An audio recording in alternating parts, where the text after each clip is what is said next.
Dan kebanyakan di antara manusia, di antara mereka adalah orang-orang yang fasik, merasa berada di dalam kebenaran al-haknya, padahal sama sekali tidak mengenal al-ghaibnya.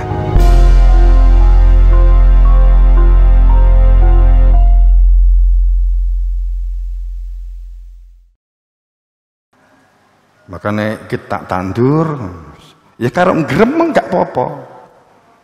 Iki aku ki didhawuhi guru nandur kagungane guru, kanggo ngopeni anak keluarga, kanggo rumah tanggaku. Kus tikus, ya aja mbok pangan lho, mangan kae lho. Gitu. Aku butuh mbok terusne, mergo guruku dawuh kae sing mbok pangan. Wis kongkonen. Kita kan ada alatnya garam puji. Itu namanya wayat sapa tawakal ala Allah. Itu nyandar tawakal itu wikalah. Kita enggak obah, enggak osik tanpa pangeran, tanpa Allah. Bersandarlah kepada Allah. Karena Allah gak ngejawantah, maka bersandarlah kamu kepada utusannya. Tapi wikalah itu karena harus mukotob, gitu kan. Sehingga siapa bertawakal di atas pijakan iman kepada Allah, niscaya Allah akan mencukupkan. Ini zaman ini gitu kok, bisa tawakal, ojo mamang ragu. Alamnya aniladina amanu arasya, belum saatnya kah orang-orang beriman untuk memuncul kepada keberadaan dia, kan gitu. Dan juga kita juga membangun sebuah perilaku asidat alal kufar. Jadi kalau kita berbicara bahwa dia keberadaan Tuhan, itulah inti risalah supaya kita bertauhid sehingga kita dapat bil huda wa dinil kulih, sehingga semua kehidupan itu menjadi jelas, ya. Dan bangunan yang dikuatkan komunitas ini adalah rohoma bainahum, kekuatan kebersamaan, kekeluargaan, tulung-tinulungan, saling support, perilaku kehidupan sehari-harinya itu, ya. Kemudian asidat ala kufar, tegas dan keras kepada orang-orang kafir, teman-teman. Tolong dimaknai, jangan berpikir negatif. Asidat ala kufar itu bukan orang lain. Jadi tegas ing atase perilaku kafirnya diri, tertutup, jumut, kaku, beku, maunya sendiri. Tegas menjadikan seseorang supaya tidak terkubur oleh kelekatan, kumantil pada kebendaan material duniawi. Rohama bainum, dan berkasih sayang, komunikasi yang baik, pendengar yang baik. Itu waruqa sujud, perilaku rukuk terwujudnya akhlak dan adab guna membangun kehidupan sosial masyarakat yang komunikatif, musyawarohan demi kemajuan dan mengembangkan potensi yang telah Allah anugerahkan di dalam diri kita untuk berbuat lakon dan pitukon. Dan perilaku sujud memperlakukan diri kal mayit baina yadil ghasil, yang itba dan ikhlas terwujud kesadaran guru-guru. Itu makna atharu sujud, begitu ya. Tanda-tanda mereka yang pada muka mereka ada athar sujud. Wah ibu, athar sujud itu cahaya, duduk ireng, cahaya. Jadi, tapi ini tidak bermaksud apa-apa loh ya. Nek wes kue terlanjur batukmu ireng, bukan ini maksudnya. Tapi yang dimaksud dengan athar sujud, apa itu athar sujud? Bekasnya orang beriman itu pertama rohoma bainahum tadi disebut, keras terhadap kekafiran diri, maka muncul athar sujudnya gitu loh. Orang kok kue kemudian golek kreweng, mbok usep-usep ning ngene bekas sujud. Athar itu apa tuh? Athar itu kekuatan karena perilaku yang ada, bekas-bekas sujud itu gotong royonge, bekasnya apa? Adem, tentrem, bekasnya bebarengan apa? Tandurane tukul. Kesadaran sujud itu sadar atas pinjaman daya kuat yang tadi sudah kita sampaikan di depan, guna memahasucikan Allah, menjadi pemakmur buminya, untuk dalam perilaku ampunan, untuk dalam perilaku orang-orang kembali, melakukan pemberdayaan dan berbudaya dan berkemandirian. Itu bekas orang sujud, gitu loh. Mengadakan kegiatan-kegiatan yang mewujudkan bangunan kebersamaan dan kekeluargaan serta berkepedulian dan produktif, walaupun nyatanya saat tingkat mampu di diwi-diwi gitu. Itu athar sujud. Aja mbok maknai simbolik bathukmu mbok geduk-geduk nih. Kadang saya tuh nggak habis pikir, maaf kalau dibuat perbandingan ya, kono-kono kayak iso ireng-ireng ya. Awak dhewe iki salate wakeh gak ireng-ireng loh. Coba kaya engko bengi wis salate itu 23 rakaat. Itu malam Jumat awabin lihdubatil iman salat tobat. Saiki kan wis tak akeh tak kurangi. Sekitar 2020 kan banyak kita kurangi. Tapi 2 tahun sadurunge pandemi kae wah, wong benar-benar nyuwun ilmu sing diwedeni salate. Makanya akeh teman-teman Gus Kiai itu saya ngomong begini dikira nggak memperhatikan syariat. Boso ndik kene nginep do wedi. Bah, tak kira ki jenengan ki ya mung tasawuf syariate nggak tahu dibahas. Tak kira gak nganggo syariat. Lah tibake salate wakeh. Biyen duhur ki wajib kodok. Teman-teman, kalau kamu tuh sholat subuh kebablasan bangkong, gak enek loh ya ayatnya tuh kodok as-subuhi. Kodok itu coba maknai utang. Kowe ketemu pirang perkara mbok saorong rakaat. Nek kowe bangkong kemudian tangimu jam 09.00, ya umpama begitu, saking angklere, mongko turune wiwit jam 6. Ya, kamu bangun ya langsung subuh. Ya langsung subuh.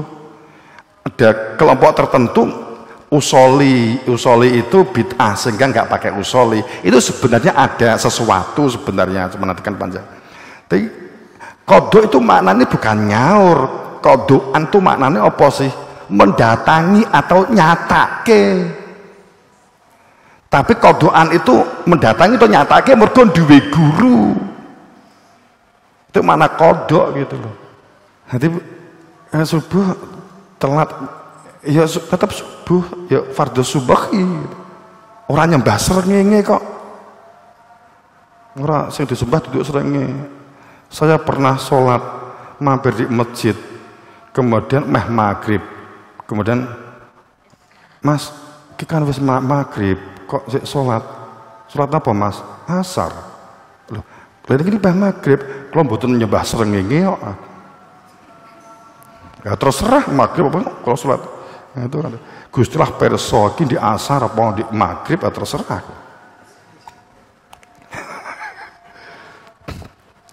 Kurang ngerti di perjalanan kene di apa jenenge Bojonegoro di tengah hutan golek musala kangelan nek wis meh ka Bojonegoro lagi pedhok musala. Saat itu kita menjadi pemakmur buminya dalam perilaku ampunan itu ya. Ayo kita bangun. Syariat ini di Quran jelas banget loh. Pelaksanaan itu enek sing merintah loh. Syara'alakum minadin mawasobi. Wah, ndek dong nek ning gone Hujurat, ning gone Asyura. Kabeh ki enek sing merintah loh. Poso kutiba alaikumusiyam. Jadi poso itu kutiba itu apa toh? Duduk menggunakan ajabah, tidak menggunakan farodo, tidak menggunakan fi'lah. Artinya apa? Tidak menggunakan kalimat tak fardukan, tak wajib nih, tak perintahkan, enggak. Tapi menggunakan kutiba alaikumusiyam. Apa kutiba itu? Kutiba itu kita mewajibkan terhadap diri kita karena ada yang memerintahkan untuk menjadi wajib, itu karena ada yang perintah. Kalimat kutiba itu enek sing perintah. adep-adepan. Nek kowe gak pedhot Nabi Muhammad, rumangsamu diperintah gitu kan. Poso tetap 30 dino loh ya. Karena ada yang perintah ini, maka kenapa kalimatnya ayama makdudat? Karena kotibanya itu tergantung dari yang merintah. Kowe poso Ramadan, pinten Kanjeng Nabi 30 dino. Enek kancane mara, kowe poso Ramadan, pinten dina Kanjeng Nabi 3 dino. Ojo iri. Mungkin enak sesuatu, tapi kalimat kotiba ayam makdudat itu enak sing menentukan, itu maka disebut sebagai isim majrur mabniun majrur, itu isim takrif, itu maknanya itu. Tapi kalau kita nggak punya guru, kotiba al-musiam kemudian ayam makdudat, kalau kita mau logis, ngapain kamu poso 30 dino? 3 dino wis cukup. Karena nggak enak Quran dan hadis 30 hari itu nggak enak perintahnya. Itu mau kesepakatan orang setelah Nabi Muhammad. Ayam makdudat itu kalau diotak-atik gatok matok, ya maknanya itu beberapa hari itu terpenuhinya jamak. Jamak itu bro 3 dino. Wes bentak blak nih gini. Tapi posone awak dhewe piro? Ya tetep 30 dino tetep gitu. Ini kalau kita tuh kenapa 30 dino? Karena guru kita juga perintahnya 30, guru kita 30. Jauh dari guru. Karena kotibah itu harus punya guru. Makanya sholafus sholeh sangat jelas banget sopo ora duwe guru. Setan kan gitu kan. Di kitabnya sambrek itu. Makanya kembali, kalau kita nggak duwe guru, nganggo cara otak-atik gathok mathok nawu sorof, ilmu alat, ngapain kowe 30 dino? Kesuwen. Karena ayam makdudat itu hanya sing penting terpenuhinya jamak, yakni 3 dino rampung. Weres.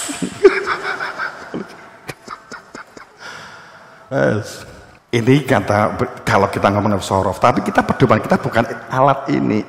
Kutiba punya guru itu gitu. Itu sebenarnya. Makanya Sunan Kalijaga posone 2 tahun. Sunan Kalijaga itu 2 tahun untuk nyuwun ilmu. Sunan Geseng 40 tahun. Ngono apa? Zaman kewalian biyen itu bodoh kuat luwe. Nanti wong biyen itu memang iso ngempet. Jadi makane sithik wong biyen itu. Jadi kuat luwe. Saiki kan sithik-sithik makan. Sing penting padha sithik.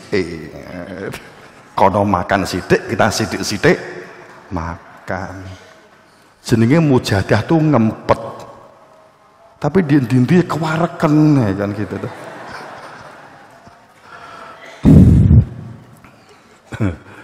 Oke, ya kira begitu dan kita tutup Nusantara bangkit. Ya. Kan kudune kan takbiran, kan ini kan takbiran. Nusantara bangkit. Terus kita nanti doa. Jika panjenengan kita semua tidak bergerak aksi membangun kemaslahatan, kita melakukan jujur, itu berat